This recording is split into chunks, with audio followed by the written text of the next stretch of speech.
There's a sutta where the Buddha talks about three kinds of discernment. What he calls overturned discernment, lap discernment, and wide-open discernment. He's referring to the way people listen to Dhamma talks. A person of overturned discernment, he said, is like a pot that's been turned upside down. You pour water in the pot, but it's not going to collect anything. The same way there's some people listen to a Dhamma talk and they don't really pay attention. In the Buddhist terms, they don't attend to it. No, attending is more than just listening, lending ear. It also means thinking about it in terms of how does this apply to me, especially my problem of suffering. Then the person of lap discernment listens to the talk, pays attention, asks those questions, but then when he gets up from the talk, doesn't pay attention to it anymore, just drops it. Like a person who has a lap full of seeds. As long as he's sitting down, the seeds are there, but when he gets up, the seeds scatter. Finally, the person of wide-open discernment is someone who listens well to the talk, attends to it, asks those questions, and then after he gets up, continues thinking about the talk, attending to it, asking questions about how does this apply.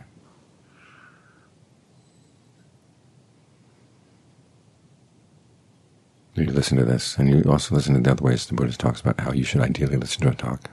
Single-mindedly listening, paying appropriate attention. And then you compare it with what you've heard about what the Ajahns say, that when you're meditating while you listen to a talk, let the talk have 5% of your attention and give 95% of your attention to the breath, or whatever your meditation topic is.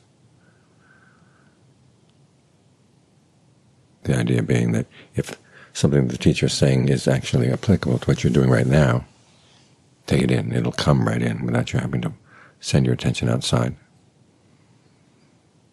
Otherwise, stay focused inside. So the question is, why the difference? Part of the difference, of course, is that the Ajahns would be giving talks to large groups of people. And if they had a topic where they knew that some people should listen to the topic and other people should not listen to the topic, then they would say that before the talk. Don't send your attention outside. Because there are some people, say, who are spending too much time with other people, not enough time focused on their own meditation. But there are other people who are not spending enough time with people outside.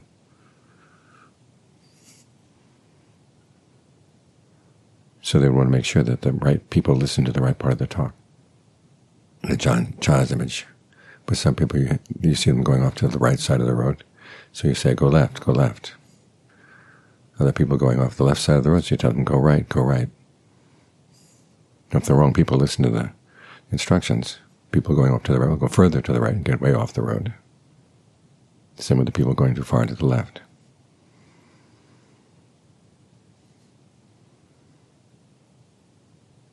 So this is a case where you have to attend properly.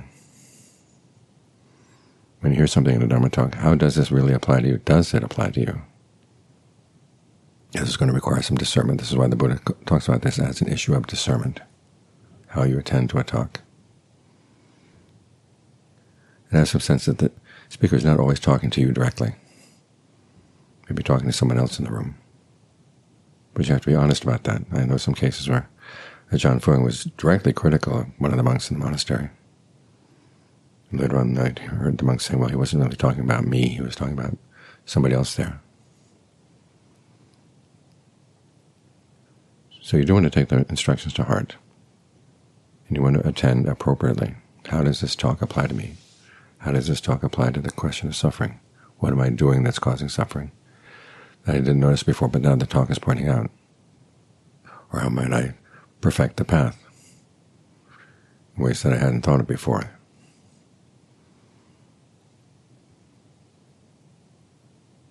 This is one of the reasons why when you hear the Dhamma of the Krupa Ajahns, you always have to take into account the fact that they're talking to a particular group of people with particular problems.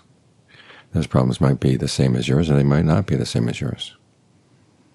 All too often you hear it said that one particular Ajahn will have one theme that he applies all the time, and another Ajahn will have another theme that he applies all the time. But if you read widely, say in Ajahn Ali, Ajahn Chah, Ajahn Mahabua, you realize that their instructions deal with all kinds of different problems, and approaches will often surprise you. Ajahn Chah, for instance, is supposed to be a teacher who taught nothing but let go, let go. At least that's the popular perception. But there was one time when he was invited to the palace. There was an issue at that time between the students of the universities in Bangkok and the army, and both sides were calling on the king to side with them. Ajahn Chah was there with two other senior Ajahns. He was the junior member of the group. They were invited for a meal. After the meal, the king came and talked to the Ajahns and asked for their advice. The first two monks said he should develop equanimity. When it came to Ajahn Chah's turn, he said, well, you do have to be equanimous, but you have to be equanimous with wisdom. In other words, it's not just a case of letting go. Ajahn Mahabua is famous for being strict, talking about going out and just punching out the defilements. But he had his subtleties, and the people who lived with him said he was extremely kind. As for Ajahn Lee, you can look at his Dhamma talks, and you can see that he sometimes is sharp, sometimes seems avuncular. There's a wide variety of teachings of the various Ajahns, and Ajahn Fung liked to point out the fact that Ajahn Lee's writings were among the few that were actually meant to be used across the board. I mean, they dealt with basic principles.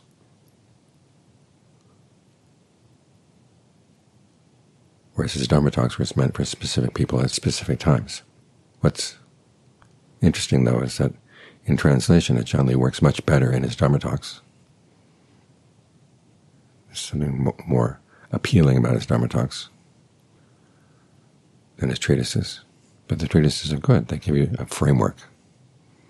Once you've got the framework, then you can figure out this talk belongs in that spot in the framework, that talk belongs here. This talk applies to this problem in my meditation, that one applies to another problem in my meditation, this one doesn't apply to anything in my meditation right now, but maybe someday.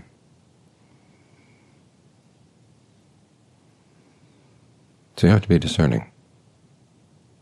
It's always a good default mode that you listen to the talk, and the first question is, does this apply to me? How does this apply to me? How does this apply to the problem of suffering? When you listen with that attitude, combined with, as the Buddha said, respect for yourself, respect for the Dhamma, respect for the speaker,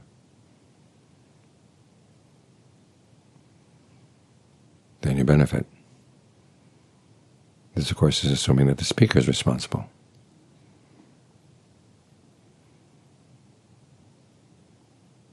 That's respect for the Dharma as well. But when both sides show respect like this, then there's real communication, worthwhile communication. Otherwise, the speaker is just kind of a babysitter in the background,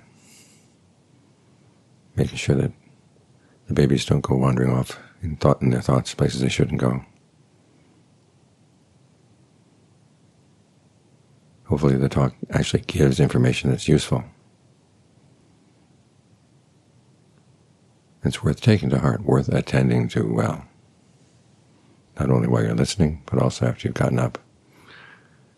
Reflect on what you've heard. We live in a society where the recordings are available all the time, and they're good search engines, but the search engines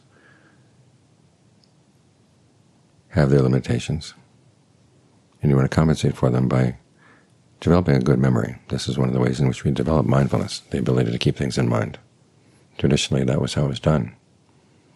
People were taught to memorize, and they got good at it. So when they picked up a piece of information, it stayed with them. They didn't have to go searching on their phones, searching on their iPads. It was there. And Ajahn Utai talks about one time when he was staying with Ajahn Fun, and Ajahn Suwat had just come back. Ajahn Suwat was also a student of Ajahn Fun. Ajahn Suwat had just come back from a time down south. He'd also stopped off at Madhusakaram. Notice that there was a nun who was taking notes of the Ajaan Lee's Dhamma talks. He thought it would be good to have some notes from Ajaan Fun's Dhamma talks, because otherwise the talks would just disappear into the air. So he took a little notebook with him, and as Ajaan Fun was about to give the talk, he saw the notebook. He said, "I don't want you to write these things down in a book.